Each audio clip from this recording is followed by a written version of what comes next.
Thiruvananthapuram പള്ളിപ്പുറത്ത് KSRTC bus തടഞ്ഞ ദമ്പതികൾ. ഇവർ സഞ്ചരിച്ച കാറിനെ അപകടകരമാം വിധം മറികടന്നെന്ന് ആരോപിച്ചാണ് ബസ് തടഞ്ഞത്.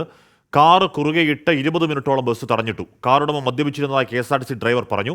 നാട്ടുകാർ പോലീസിനെ വിളിക്കുമെന്ന് പറഞ്ഞയുടൻ ഇവർ കാറുമായി കടന്നു കളയുകയായിരുന്നു. ഹരികൃഷ്ണൻ വിളിച്ചിരുന്നു. ഹരി, നേരത്തെ സമാനമായ സംഭവം അധികം നാളായിട്ടില്ല. ഇത്തരത്തിൽ കാറിനെ ബ്ലോക്ക് ചെയ്തതും അതിനെ തുടർന്നുള്ള രാഷ്ട്രീയ വികാസങ്ങളും. ഈ സംഭവം എന്താണ്? ഹാഷ്മി, ഇന്നലെ വൈകുന്നേരമാണ്, ഇന്നലെ രാത്രിയാണ് ഈ സംഭവം ഉണ്ടാകുന്നത്. അതായത് ഈ തിരുവനന്തപുരം പള്ളിപ്പുറത്താണ് ഈ സംഭവം ഉണ്ടാകുന്നത്. ഈ നാഗർകോവിൽ നിന്ന് ഹരിപ്പാടേക്ക് പോയ KSRTCയുടെ സ്വിഫ്റ്റ് ബസ്സാണ് ഈ ദമ്പതികൾ, കാറിലെത്തിയ ഈ ദമ്പതികൾ തടഞ്ഞത്.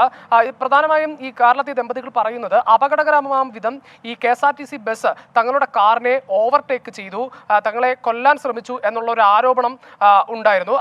അതിനുശേഷം ഈ കാറ് ചേസ് ചെയ്ത് ഈ KSRTC ബസ്സിന് മുന്നിൽ ചെന്ന് നിന്ന് കുറുകിയിട്ട് യാത്ര തടസ്സപ്പെടുത്തി ഡ്രൈവറുമായി വാക്കുതർക്കത്തിൽ ഏർപ്പെട്ടു. തുടർന്ന് ഡ്രൈവറെ അസഭ്യം പറയുകയും മറ്റും ചെയ്തു. അങ്ങനെ പിന്നീട് അത് നാട്ടുകാരൊക്കെ ഇടപെട്ട് ആകെ ഒരു പ്രശ്ന സാഹചര്യത്തിലേക്ക് കാര്യങ്ങൾ പോവുകയും ചെയ്തു എന്നുള്ളതാണ്. ഈ സംഭവവുമായി ബന്ധപ്പെട്ട് പറയുന്നത് ഈ KSRTC ഡ്രൈവർ പറയുന്ന പ്രധാനപ്പെട്ട കാര്യം ഈ കാറുടമ മദ്യലഹരിയിലായിരുന്നു. അങ്ങനെയാണ് ഈ സംഭവം ഉണ്ടാകുന്നത് എന്നുള്ളതാണ്. ഈ യാത്രക്കാർ ഉൾപ്പെടെ മറ്റ് നാട്ടുകാർ ഉൾപ്പെടെ പറയുന്ന ഒരു പ്രധാനപ്പെട്ട കാര്യം എന്ന് പറയുന്നത് ഇത്തരത്തിൽ ഇവർ, അതായത് KSRTC ബസ് തെറ്റൊന്നും ചെയ്തിട്ടില്ല എന്നുള്ളതാണ് പറയുന്നത്. പോലീസിനെ വിളിക്കുമെന്ന് യാത്രക്കാർ പറഞ്ഞതോടുകൂടിയാണ് ഈ ദമ്പതികൾ ഈ കാറും എടുത്ത് കടന്നു കളഞ്ഞത്. ഏതായാലും സംഭവത്തിൽ കൂടുതൽ വ്യക്തത വരാനുണ്ട്. ഇത് എന്താണ് ഈ സംഭവം എന്നുള്ളതിൽ കൂടുതൽ വ്യക്തത വരാനുണ്ട്. ഇങ്ങനെയാണ് നമുക്ക് ഈ അവിടെ നിന്നും ലഭിക്കുന്ന പ്രധാനപ്പെട്ട വിവരം. ഹാഷ്മി, KSRTC സംഭവത്തിൽ പരാതി കൊടുത്തിട്ടുണ്ടോ ഹരി?